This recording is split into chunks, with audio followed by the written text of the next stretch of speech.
This is the Sports Cubicle, WCPT 820 AM. There's no fun intro today. There isn't. I can't do this anymore. Chicago Bears are battling, we're battling for last place in the NFC North today in a game that they had a chance to win from the start. They had a chance to win at the very end. They had to put two quarterbacks in, and they still couldn't get the damn job done here. Oy. Marver, you've been watching the Bears longer than I have, just since you've been around more. And I mean, have you ever really seen a team that just doesn't seem to just have their you-know-what together here, no matter who's snapping the ball? Yeah, you're right. It seemed like there was fantasy football last week and half of fantasy football against Denver. And now I'm just looking forward to the November 9th game against Carolina. It's terrible. I mean, just Darnell, DJ Moore, 5 receptions, 51 yards. Mooney, 2 for 48. And, of course, the whole backfield was injured. So Donta Foreman got 15 carries for 65 yards. And, Fields hurt his hand.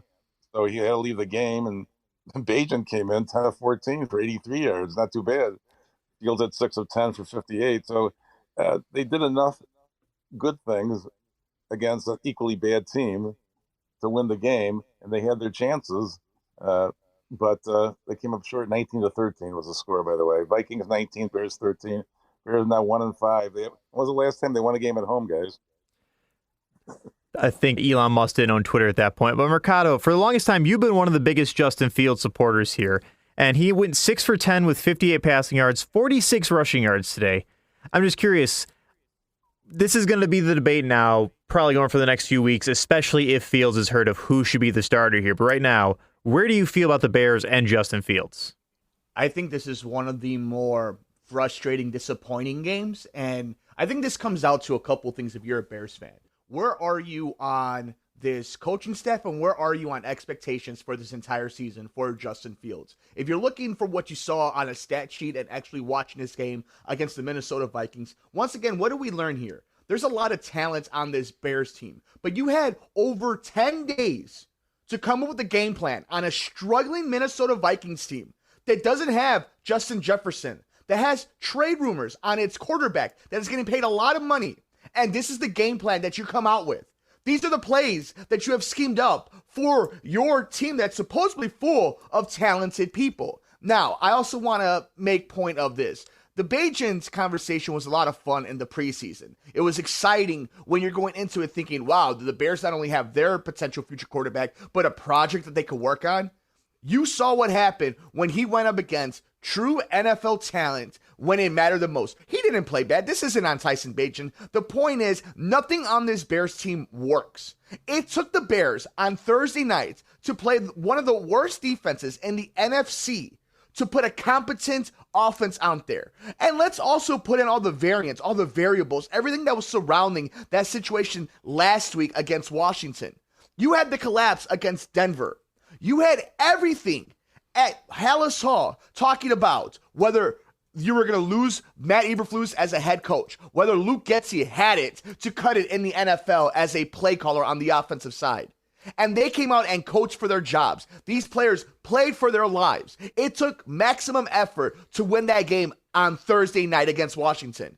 And to bounce back after having rest, after having all this time with the struggling team, for you to have a response like that, all the moments we've had to have said the coaching staff needs to be fired. There is no future with this coaching staff. This is another example that you could put in the case when we come to the end of the season. Now, I also want to put into context, you did lose Nate Davis. You did lose some of your offensive line that were a big key to that win last week. You did get some of your defensive studs back in your secondary, and then you lose Eddie Jackson again on the foot.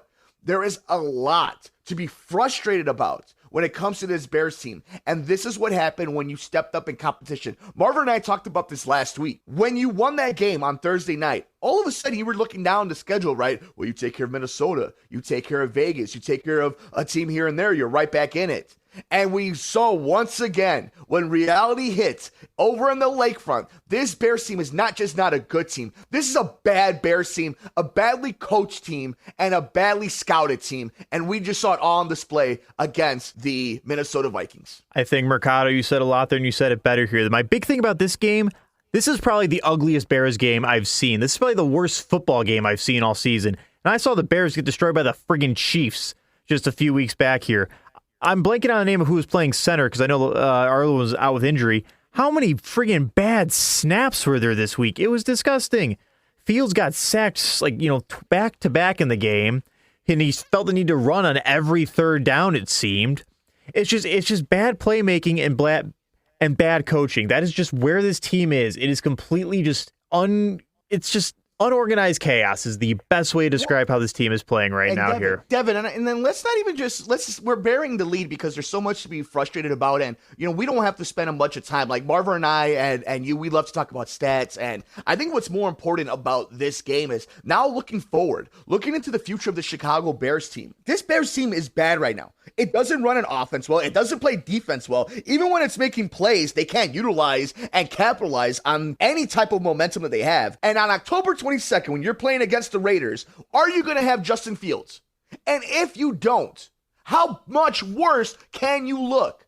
And now they have stunted. Now we have to press pause on the evaluation of Justin Fields. Because here's the thing, a wrist injury is not good when your main job is to throw a ball against some of the best athletes on the planet. Absolutely, guys. And, I looked it up. It was September 25th last year. Oh my last God. home win. Last home win was against Houston, 23-20. Can you believe it?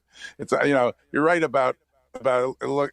I don't know whether it's the hand or the wrist. I'm not sure exactly what he hurt, but it's not a good thing when it's your throwing hand. And we were looking at Minnesota and Raiders as some competitive games. So this game, honestly, was very bland in all ways, and they still had a chance to win with Bajan in the game because he drove down the field once and looked like he was going to do it again to lead them to victory. But once again, it didn't happen, and we're disappointed. I just have a feeling next week our co-host Paul Chivari is going to be very ecstatic watching that Bears-Raiders game. But send us a tweet. We're at Sports Cubicle TV. Let us know. Do you think the Bears have a chance to win next week against the Las Vegas Raiders? I'm just going to close it on this, guys.